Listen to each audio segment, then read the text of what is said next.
Howdy, y'all. Welcome to Liberty Libations number 81. There's the sound you all wait for.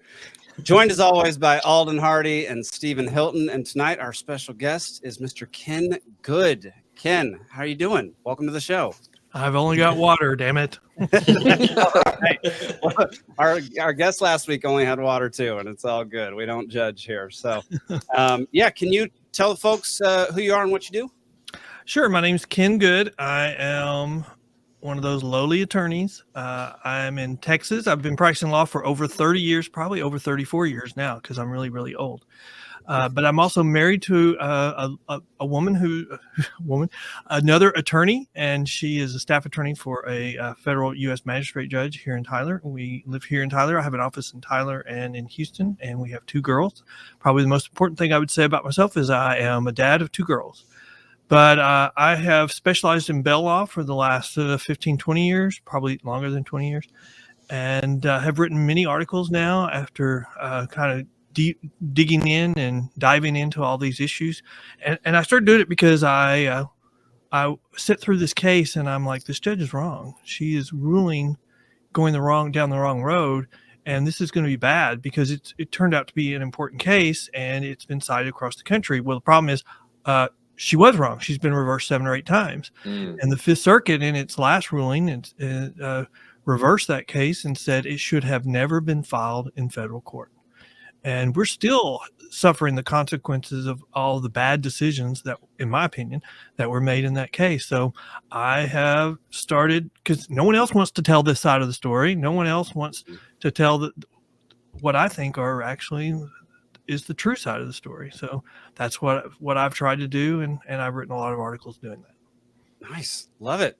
We're going to get to bail reform in just a minute. But for those out there, this podcast is brought to you by Rabbit Eye Wine. You can see the little rabbit right there. Rabbit Eye Wine, best blueberry wine in all of Georgia. Go pick yourselves. Good Lord. Sometimes I just lose my words. Go pick up a bottle. If you live in Georgia, order one. If you don't, you can order from their website and they'll ship it right to your door. So Rabbit Eye Wine, it's friggin' delicious. I've got, 6 bottles right next to me. So I think a couple of those belong to Alden and Stephen. All right. Okay. So Ken, we're going to talk about bail reform for the first little bit of this episode because we only got you for about 20 or 30 minutes, depending on how long you need to stay. First of all, what was it that made you get involved in bail reform as an attorney? Like what drove you down that road? Okay, so I've always been kind of an appellate attorney. I came out of I was in competitions in law school and was on some national teams, won some national awards. And so when I came out of law school, I came to I went to a law firm. They offered me a job in Dallas or Tyler, and I picked Tyler. And I got hooked up with a guy who was probably one of the best trial attorneys in what I think in the state. And so, but they were very gracious. They allowed me to continue my interest in appellate work and legal issues. And so I've always just kind of went down the road of arguing legal issues. When we were doing medical malpractice, defending doctors and hospitals, we were on court TV. And, I had a lot of cases that went up on appeal. I went to a seminar and they had a section on new and interesting appellate cases. 3 of the 5 were my cases. And so when I started doing, so a bondsman got in trouble. They had a bunch of default judgments, and he asked somebody, well, who do you hire to do default judgments? And they said, oh, you need an appellate attorney. And someone recommended me. And so we fixed that for him. And then over time, word of mouth spread, and I started representing more issues in the bail world. And I represent several insurance companies in Texas. Mm-hmm. I'm on the board of the Professional Bondsmen of Texas. I'm on their legislative committee. I've proposed bills to the legislature. I've opposed bills. I go to testify to the legislature, and I've argued cases at the Court of Criminal Appeals in the bail world.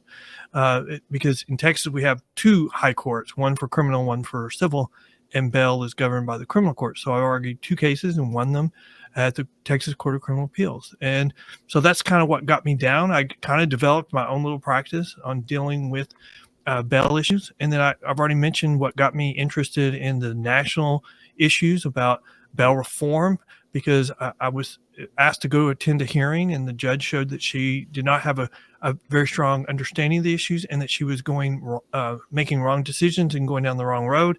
And I think history has proven me right on that.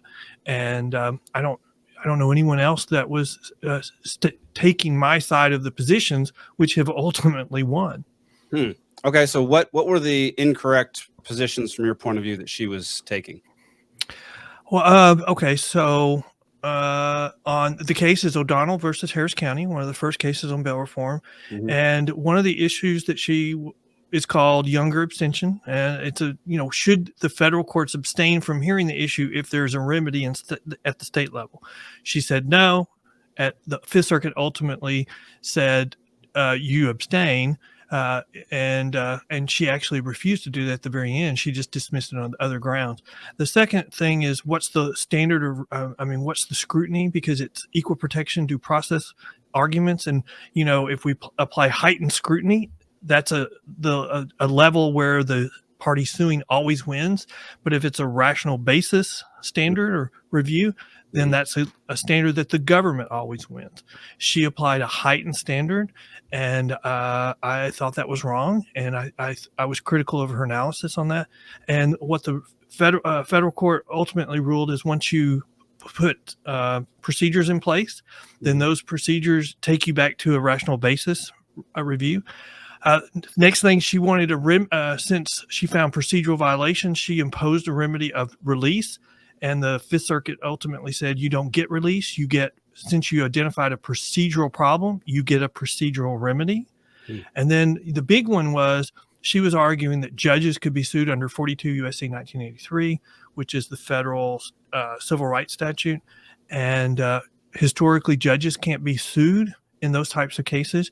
She ruled that when judges establish a bail schedule, that they're acting as policymakers, and that takes them outside of their their judge status, and they could be sued. The Fifth Circuit initially affirmed that, but then on banc review, reversed it, and said judges can't be sued. Anytime a judge is setting bail, even if they're using a bail schedule, they're state actors, which is the reason why they can't be sued in these types of cases. Right. And that's the ultimate reason why they said this case should have never been filed in federal court, because it's against judges under 42 U.S.C. 1983, and they can't be sued in those types of cases. And so there's more. There's like 7 or 8 rulings that she was ultimately reversed on by the Fifth Circuit. There was even a second appeal where the judges were asking for a stay. The Fifth Circuit's never had a hearing or an argument on a request for a stay, and they had they had a hearing on it, and then they ruled that they were going to stay her decision because the judges had a high likelihood of success. In the meantime, there was election. All the judges who were opposing the suit got defeated. New judges who promised to settle were elected. They all settled and gave in, and they were complaining, we have to settle. We've spent $8 million defending this case. Well, they settled and then spent over $100 million implementing the settlement to create complete chaos and increase crime. So that's just a few of the things that I can mention. I can mention even more. It's that crazy. What a crazy example of like a massive amount of time and resources wasted because of one person making multiple bad decisions repeatedly. The scary part is, this law firm that brought this suit is the same firm that's bringing these cases across the country. And when they lose, they don't change their argument. They still file a new suit in a different jurisdiction, making the exact same arguments. They don't even point out, hey, we lost that argument. And they don't even point out saying, hey, the Fifth Circuit said we should have never filed suit in federal court. They keep filing and making the same arguments. Wow. So the Ninth Circuit would love to hear it, from what I understand. Well, you would think so. I think that, ultimately that was their goal, was to file cases in the Ninth Circuit. The Fifth Circuit set up a conflict and get to the U.S. Supreme Court on the issue of whether bail was substantively constitutional. You just can't have private surety bail. But the 11th Circuit and the Fifth Circuit both ruled that bail is constitutional. The Ninth Circuit hadn't tried to rule it unconstitutional. And so right now, all the circuits that have ruled on it have all said it's constitutional. And so it's going to be hard for them to change that. Well, Brian says suing anyone for any reason is the American way. It's definitely turned into an American way. You know, Yeah. I read an article recently that talked about attorneys and their being active in politics, and that historically attorneys haven't been Republican or Democrat, but but that's something that's changed. And the reason why it's changed is because we know that when the Democrat Party is in control, we're going to have more regulations, and more regulations leads to more litigation. And so the argument from the article was that attorneys have become more Democrat because they believe that they can make more money as with Democrats in office. And so it's just out of, they're helping themselves than what's best for the country. Yeah, responding to incentives. It's generally how people operate. So that Democrats love making new rules. I mean, that's well, and whether you look at agree with them or not, that's the what they latest do. one that Biden did. He's been saying for years he can't do anything. He can't do an executive order on immigration. And then what did he do yesterday? He issued an executive order on immigration. The fact that we have an election in 4 months, that doesn't have anything to do with it. It's just, the Republicans won't do anything. And so this is an issue that's just killing me. And so I got to do something now, or look like I'm doing something 4 months before the election. I mean, to be fair, he probably has no idea there's an election in 4 months. I am sure his wife tells him every day that he has an election in 4 months. The biggest election in his mind is what flavor ice cream to have. I mean, that is something that we laugh about, but it does highlight that there's a lot of things going on in politics I take a grain of salt on. Mm-hmm. And the argument that Trump, this is just a political thing, politicalization to get him out of the election, take it with a grain of salt. He's kind of given them the bullets that they're shooting him with, but it does make a lot of sense when you're looking at arguments that they've never made before. And, they're combining a misdemeanor with a felony, which they never would identify, to make it a crime that was not barred by statute of limitations. And how do you get a unanimous jury suddenly when the judge is saying, well, you don't have to be unanimous on what the second crime was. You could be divided on that, and that's still a unanimous verdict. That doesn't make sense. And then I would also discount this argument that Biden is just an incompetent buffoon. But when you see him and you see some of these videos and you see the White House saying, oh, these are cheap fakes. And I'm like, no, they're not. I mean, they're probably just as cheap fake. They're just as fake as the laptop for Hunter Biden that we had 50-something experts 4 years ago say was fake.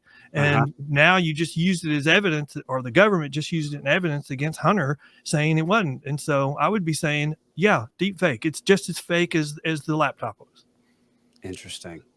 Well, I grew up in Texas. I've been to jail in Texas. Which county? I was in Dallas County. I don't remember what the bail, I don't remember what that situation was. I know my dad had to come bail me out, which was great. A whole lot of fun. Yeah. That was a great drive home, wasn't it? It wasn't awkward at all. It definitely wasn't a car filled with anger and disappointment. Yeah. Grounding or talking about you're going to pay me back. Nothing to that. I wasn't even living at the house at the time, so he couldn't ground me. Oh, that made crack the windows to let some of that. That just made it so much better. Oh, it was one of the most painful days of all time. But yeah, I don't remember what my whole situation was as far as getting bailed out and everything. But can you give us what the scenario is right now in Texas for bail and what it is you're trying to reform? Well, what I'm trying to do is oppose these crazy reforms that are being proposed by the far left, because we hear that we need. Well, first we heard we've got to change bail because it's going to be declared unconstitutional. But now we have 2 appellate courts or circuit courts that have ruled that it's not. It is constitutional. So now the argument's changed. Oh, we just need to be more fair.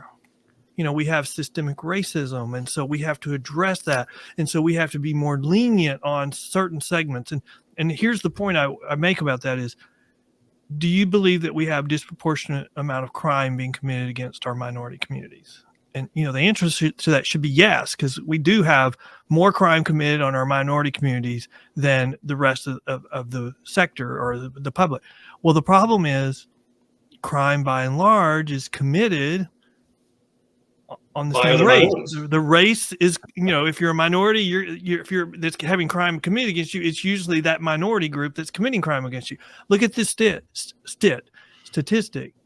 50% of all murders in the United States are against young black males. So by and large, their murderers are young black males. And for some reason, this whole debate on bail reform, criminal justice reform, is we have to favor the young black male murderer over the young black male victim. And that's what we're seeing across the country, these simple release policies. So we're going to, the argument started, hey, we don't need to require bail for people to come to court.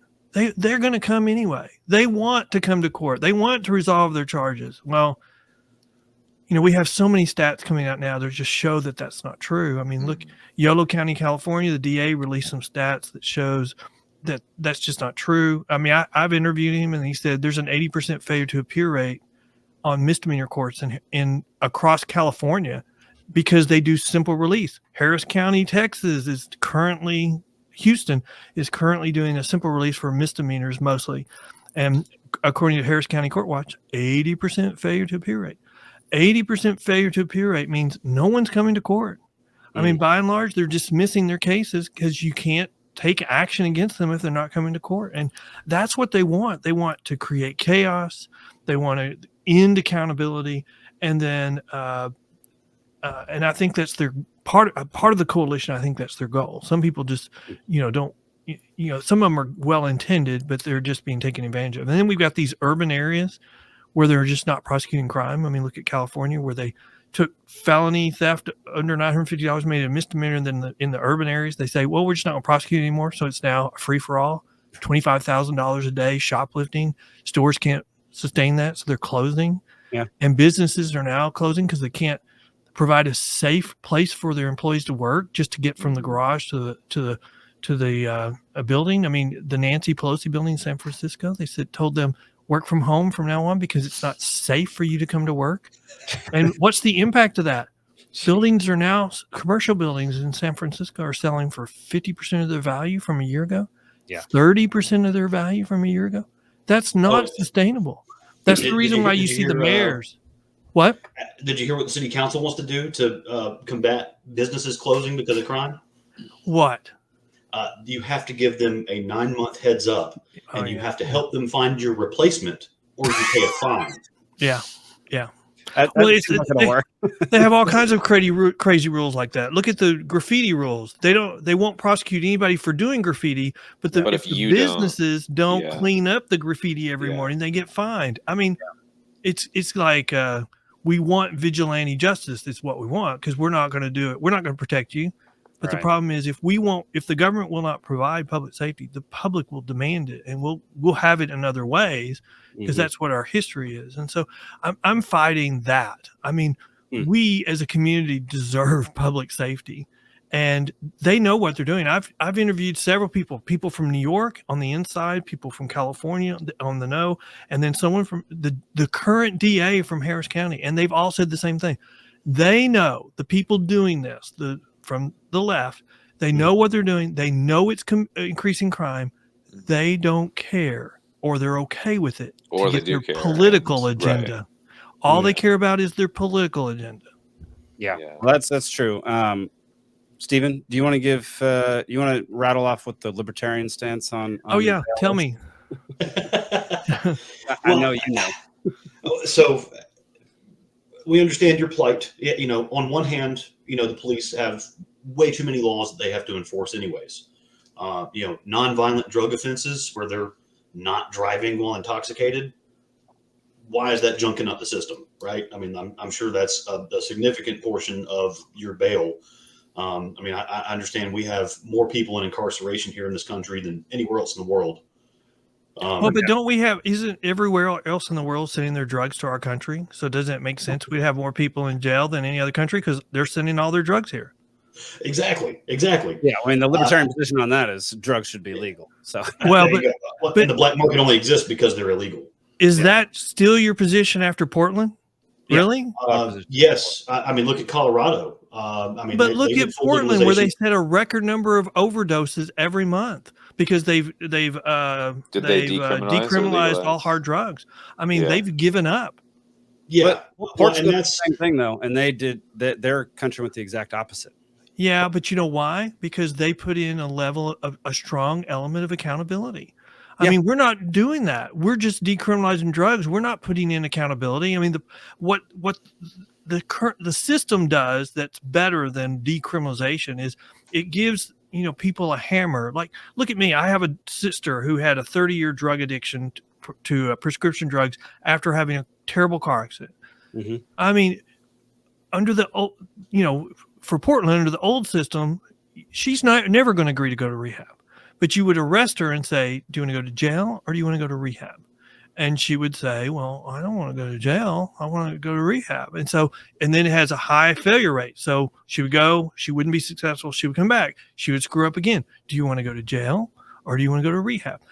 We've taken out the hammer completely. And now it's just, will you please go to rehab? No. Yeah. Okay. Well, we're chasing everybody every month to bring them back with Narcan and then set them free to go do their next hit. Well, yeah, and the fentanyl stuff that's a whole different beast. That is brutal. What do you mean? How is that a whole different beast? Don't you want to decriminalize fentanyl too? Well, because a lot of what's coming over the southern border is carfentanil, the elephant tranquilizer, where just the size of a grain of salt. And all four of us are dead. There's not enough Narcan in the truck. Well, and it's so cheap. They're mixing fentanyl with all their other drugs because they can mix it as long as they don't get the proportion wrong, and they can increase their profits from all their other drugs. But when something's illegal and you're getting it and you get what you can and it's laced with fentanyl, as opposed to if it's legal and you know what you're getting and it's that's even another problem. Absolutely. Yeah. I think that's one, because I knew someone I had that died of fentanyl overdose, but they weren't trying to just do fentanyl. They were trying to do something else that had it in there, and they didn't realize that. And so when you get things that are legal, you don't know what's in it. Would you admit that at least the part of the problem in Portland is with crime and is because they've decriminalized all hard drugs. There's no accountability. And so people are, growing in numbers. We've gone from 6 to 12% of people having drug issues in Portland, and they're going to get their next hit, but they got to pay for it some way. So their theft and crime is going up. I read an article one time that said, if you give up on drug crime, if you give up on drugs, you're giving up on 80% of crime because so much crime can be traced back to drugs. Is Portland a place that has soft laws on shoplifting as well as something like San Francisco? Or I don't know if the correlation is there at all or not, but I would imagine that it would be a place that is going that way if they're also kind of driven by similar politics and things. And I think that my general and he disappeared. Okay. We didn't like him anyway. He disappeared, man. Your general what? the libertarian general principles, I think, are hard sometimes when you just have you just go, okay, now enact it, but in a world that was not prepared for that. So if we had been doing this all along, we had a culture of raising people with a different understanding of drugs and a different a very different cultural understanding of drug use. And I could go into whole, the whole, I don't know if you guys are but okay, so even today y'all have done this comparison to this other country that has a different success rate, but we never enacted the program they had.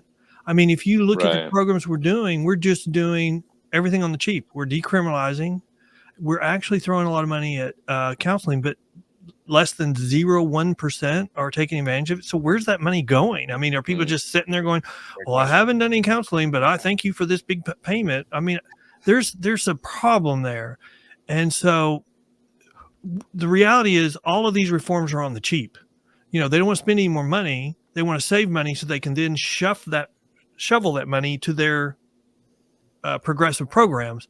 And so that's the problem.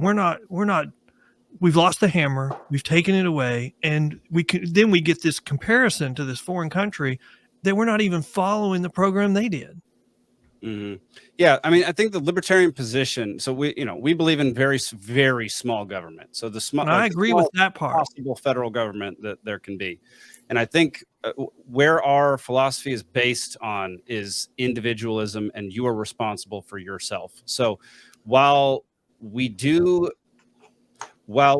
we would feel for somebody who got addicted to drugs and was having a hard time quitting and was making some poor decisions because of it, we do believe that was their responsibility and their immediate community to help them with it.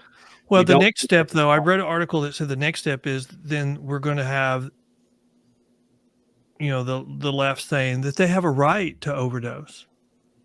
I mean, they have a right to overdose if they want, and I don't agree with that. That's where I depart from the theory that you're saying. If we think that drug addiction is an addiction, then we have to do everything we can to get them out of it. And just saying, okay, well, you have this right to essentially kill yourself. Then the next thing is going to be, well, we're not going to provide Narcan anymore because, that's too expensive. We want to provide that money to other programs. So if you overdose, that's on you. It's your responsibility. And if you're going to do it, well, then no. I would challenge you that position when what our politicians are doing right now. What would they be doing different than what they're doing right now in Portland if they were under the payment of organized crime and cartels to just protect them at all costs? What would they be doing different? Mitch McConnell will be making a whole lot more money. They may be. I don't know, but I don't see them doing anything different than they would be doing if they were on the pay. Well, the government answer right now isn't working either, and you have to admit that because Johns Hopkins comes out with a study every 2 years that prescribed overdoses is one of the top 5 killers in this country every year. I don't agree with that. Just before all this bail reform, the reason why we're having all this push for change is because we were so safe. We were doing so well. We're doing the same thing. We're committing the same cycle that we did in the 60s. We were feeling safe. We were more forgiving on crime. We released more people from prison. We started having more crime, and then the politicians couldn't agree on how to address it. We have the far left that said they wouldn't agree to anything. We started having a backlash, which is what we're having right now. And then by the 80s, 1980, we had Ronald Reagan elected, and we had the war on crime. Aiden, you were trying to say something, and Stephen would not let you talk. I tried, it's okay, no. But no. I was curious, just as like another, just like a keystone kind of fundamental belief kind of a thing, like how you feel. I think another thing that's like popular in Portland is like the assisted suicide kind of thing, like the medical, like if you would like to, just like if you have cancer, or if you're, a vegetable or whatever the thing is, like, I was just curious, like your opinion on that. Well, that's something I have only thought a little bit about. And I will tell you, as I get older, I probably like it more because, I've really never been ill. I've never been sick. And so when you get, I have a friend who has stage 4 breast cancer with liver involvement and bone involvement. And I talk to her every few days because, we've been so close for 20 something years. And I'm like, you have to get through this. And she's doing well. But, when you're going through that, you want that kind of option. But the problem we have, the government never does anything well. Look in Canada where they're doing that. I just read an article in the last couple of weeks where a perfectly healthy person was allowed to go through that process and in their life. And I'm opposed to that. I'm a very strong Christian. And so I don't want us to set up a system where, okay, you're past a certain age. I don't care if you're in good health or not. Your option should be, it's time to go. And I don't want okay, I'm depressed this week because I'm not where I wanted to be in my life. So it's time for me to go. Our life is bigger than that, and I'm worried that the government is not set up to handle those types of things well. They haven't ever done it historically. That should play right into y'all's theories. We want as small a government as we can get. I agree with that, except for the government has to provide public safety. And if the government can't provide public safety, the public will provide it. It's called vigilante justice, and we don't want that. But does public safety extend to public safety from yourself? That's the real question, because but it's assisted suicide. I can always jump off a cliff. Yeah, assisted suicide is definitely. I do not think should be like the government should be getting involved in that whatsoever. Well, And the government's you involved help if they help don't somebody kill allow it. themselves. too. Well, the and government's you are going to be not involved to help pay for it. They're always going to be involved in that. Right. I mean, if they don't pay for it, they're not going to do it. I mean, that's the reality. I mean, if you help someone kill themselves, I think you could stand trial for murder. I don't really see the difference between helping somebody kill themselves and But actually. have you ever put down I a will say dog? culturally, we're kind of going through a change here. I mean, have you ever put down a dog? I mean, we grew up with dogs in our house, but my grandfather lived on a farm, and he had the patriarch of all of our dogs. And when he got sick and had a stroke, he didn't take him to the vet to put him down. Oh, he 20 years shot ago, him he or took something. him out to the woods, and Yeah. and The 50-cent solution. and we're like, what did you do to Ace? Yeah. King's dad? And I brought up the dog thing because it's like we see that as like when you're beyond the point of no return kind of a thing. We see that as like mercy almost or whatever. So I see what you're saying too. If like you're a healthy, able adult and themselves. Like what do you say? A dog wouldn't kill himself. Right, but a dog doesn't have a government telling them they should not kill themselves either, too. Like if in a legal way or like not a good obstructing comparison. it. The dog has, the I know. mentality of a Yeah, 5-year-old. No, He I just wants to know. be petted, but as we get older, though, we want that option. I mean, it's just common sense. I mean, we don't want to be a burden on our families. I mean, we have too many examples today where, you have a little bit of money and then you get in bad health and all that money gets sucked away and everything you thought you had set aside for your family could be gone. And I know how I would react to that, but as long as we're healthy, we don't want that option. And, it's a slippery slope. It's one of those things that you just have to be very careful about. And so I think it should be a very private decision. And, my parents had a car accident, 5 years ago now, and my dad died that day. And my mom lived from August the 1st until January the 24th. Never went home, broke her spine in 3 different places. But you know what? She was 80 years old and she was saying, do everything you can to save me. I'm not ready to go. And the doctors are saying there's a 90% chance she will not live a year. And I'm like, yeah, I know, but she's not ready.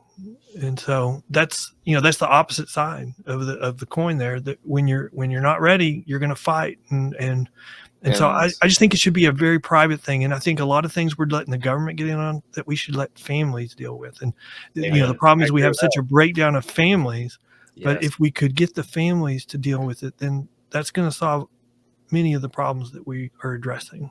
And that's definitely sorry. No, go ahead. I just was saying. Y'all were all saying how you agreed with me. I was just recording that for later to play back. That's just a real, each of you talk separately and just say it very clearly. So not to stay too far down this ideological rabbit hole. The bail reform. So one entity I'm aware of is the American Legislative Exchange Council. And I understand some people have said that they have a libertarian slant, because they were originally founded to come out in defense of the defeat of Barry Goldwater, and also fight back against the EPA and wage and labor controls and all that kind of stuff. But I understand that they're a bit of a legislative powerhouse today, and of course, ties to the Koch brothers are blown out of proportion. Do you have any awareness of them and their efforts in bail reform?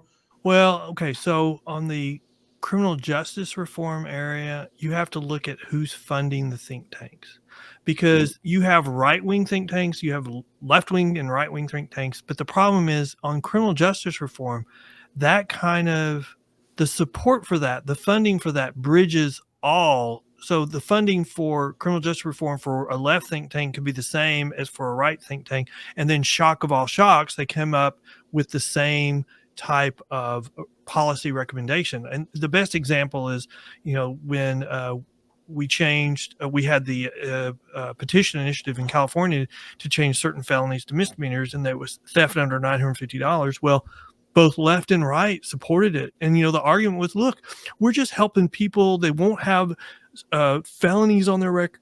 They'll be easier for them to find jobs, but they'll still have to answer for their crimes. Well, their goal all along was to decriminalize theft under $950. And the right side think tanks never saw it coming.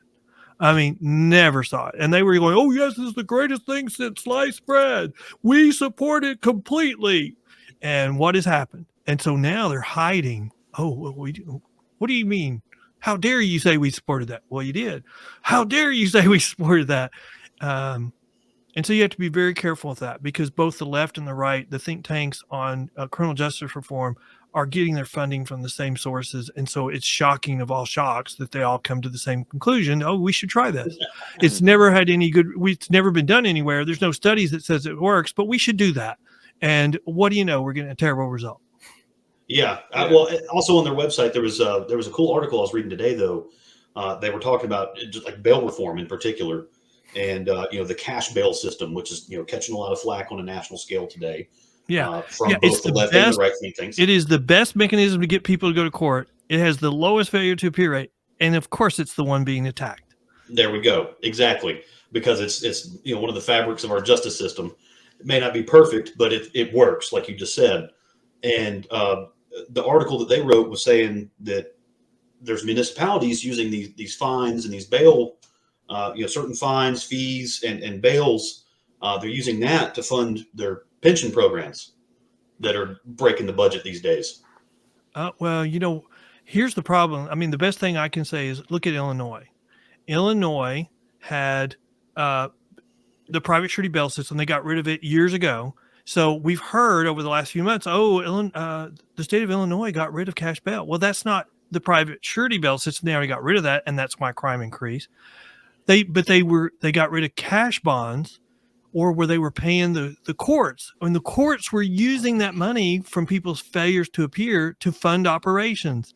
Well, now Illinois has gotten rid of that, but they didn't replace the money that was being used to fund operations. So like you say, we've got crime increasing, a big push to roll it back. And it's because, I mean, they know what they're doing. I mean, New York says they know what they're doing. California says they know what they're doing. Harris County says they know that they're going to increase crime by doing it, but it's politics. Their political masters are saying, this is what the politics that we want you to pass. And they're doing it, and they're going to continue to do it as long as the public allows it. There you go. So wasn't there some kind of bail reform that was just passed in 2021 in Texas? Well, we're in 2024, and so yes, it was, but it was SB 6, and it was good bail reform. So it was to strengthen the criminal justice system and not pull the rug out from under it, not to weaken it. And so what they did was they required judges to review criminal histories before setting bail. No novel concept. You would think that's something that's common sense. Why didn't we do that before 2021? Because we didn't have a central database so that judges could do that. So we set that up and required it.